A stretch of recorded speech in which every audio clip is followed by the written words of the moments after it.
Talk a little bit more about your process as you've moved through roles.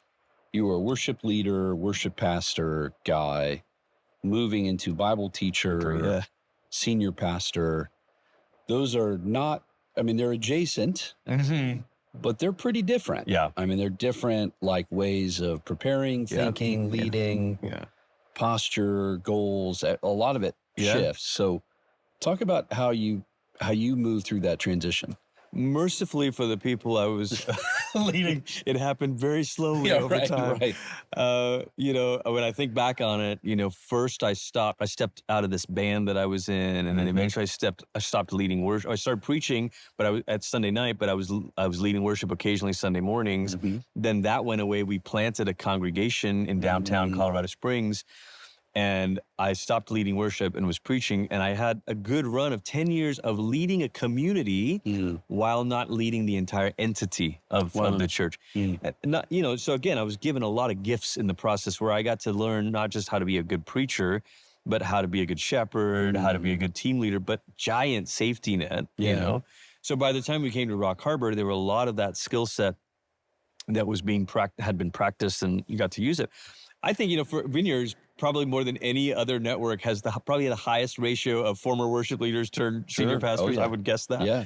And I'm partial to that transition. I like it. I think one of the things being a worship leader teaches you to do is you're trained at discerning and paying attention to the Holy Spirit.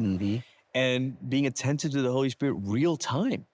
So that's a wonderful leadership skill. Eugene Peterson said, a pastor's job is to pay attention and call attention to what God is doing. Amazing. That's a Sunday set, And the other thing worship leaders are skilled at doing is you're experienced in collaborative leadership. That's what a band is, You're not often coming in and saying, this is the exact arrangement. You're saying, here's the song. What do you think, guys? How are we starting this? And I think the new school of leadership, it's been this way for 5-10 years probably, but it's only increasing. Younger leaders are not going to respond to top-down leadership styles. They're not.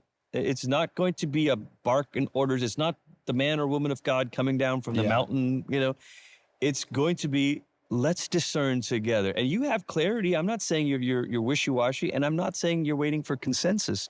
But it's a lot like leading a band. Each one's bringing a different instrument. I think the other thing that worship leaders bring to it is the end goal is not growth.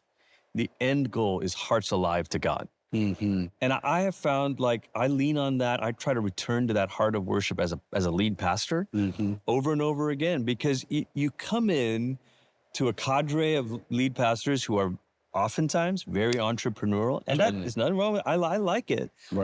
Give me a good strategy session. I love that stuff. But the end goal is not endless growth. The end goal is hearts alive to God. And that's a worship leader impulse. What do you feel like has had to shift? Like, what have you had to leave aside a little bit? Because things, not that it's gone. Not that it's not valuable. But okay, I'm taking on some new things. Here's some things that I have to do a little differently.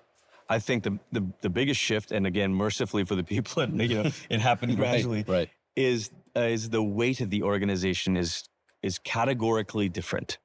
And I felt it when I went from worship leader to lead pastor of one of our congregations. But man, it's another quantum leap to be the lead over the entire entity. And there's a spiritual weight, and there's an emotional weight. I think my whole first year here at Rock Harbor, I would go to bed at night with and I'm like, I'm not worried about anything. I'm worried about everything. Yes, that's right. Totally. And that, as a worship leader, you get to be blissfully unaware. You stay in this lane. Just stay in this this is where lane. I live. Right.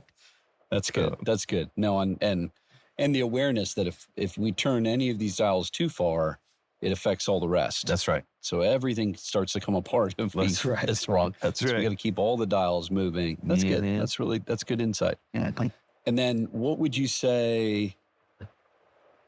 I'm trying to figure out how to frame this. What would you want to say to worship leaders that are praying about taking on more senior leadership?